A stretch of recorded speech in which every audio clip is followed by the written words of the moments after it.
Bé, bona nit a totes les persones que ens estan escoltant este plenari.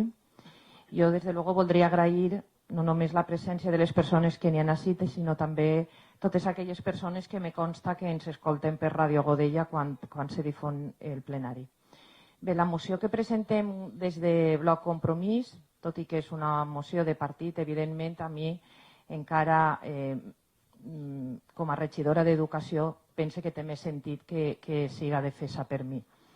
El dia 18 de febrer, en el Diari Oficial de la Comunitat Valenciana, es va publicar la resolució de 14 de febrer de la Conselleria d'Educació, Cultura i Esports, per la qual se modifica el catàleg d'unitats, els llocs dels treballadors docents, la denominació i altres aspectes determinats dels centres docents públics. És el que se coneix com a la resolució d'arranjament escolar. Degut a la política de retallades del Partit Popular que governa la Generalitat Valenciana, en este arranjament escolar s'han suprimit 152 unitats d'infantil, 69 de primària, 3 d'ESO i 5 d'educació especial. Ara ells segurament diran que s'han creat 6 d'infantil, tenim aquestes dades, 112 de primària i 5 d'educació especial, però en altres se n'han creat aquestes i s'han suprimit totes les demés. Tot això també ha sigut fruit d'una normativa anterior que ja va afectar a l'escolarització en els centres tant públics com concertats d'increment dels xiquets i xiquetes que n'hi ha per cada una de les aules, el que segurament pot ser, ara els membres del Partit Popular ens expliquen quina és l'avantatge d'en classes de 25 començar a posar a 30 xiquets o xiquetes.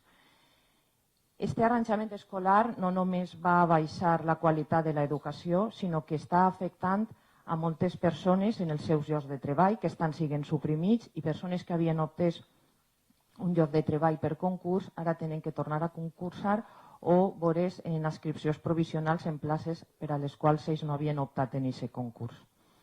Però el que també és molt greu, en independència d'esta supressió d'unitats escolars, que sobretot sempre afecta a l'escola pública, clar, és que sempre se sol afectar a l'educació en valencià. De 150 unitats, de les unitats tancades, 155 estan en valencià. Hi ha 136 escoles públiques afectades, 5 d'elles tancades. I hi ha 72 unitats de valencià suprimides en infantil i primària i 83 més en centres en doble línia educativa, en castellà o en valencià.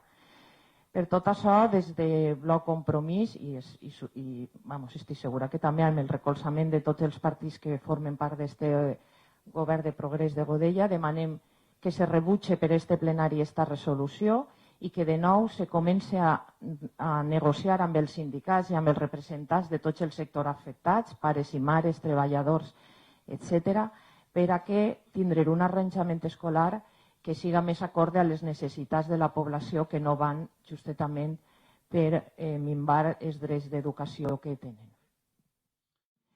Bé, jo crec que a dir la veritat, vostès li diuen dir demagògia, no ha pogut desmentir ni una de les dades que jo he donat perquè són correctes i com vostè ha dit molt bé, vostè les té igual que les tinc jo, de totes les unitats que s'han suprimit. Diu vostè que això és segons la previsió dels alumnes, però faça els números. N'hi ha menys unitats quan en cada unitat caben 30 alumnes que en una unitat ne caben 25. I entonces, claro que mos ixen menys unitats, però no només és perquè està baixant el nombre de població, sinó perquè vostès, i només vostès, han decidit que en les classes hi hagi més número de xiquets. I això què suposa? Això suposa suprimir unitats i treballadors i treballadores de l'ensenyament que se'n van a places que no havien guanyat per concurs.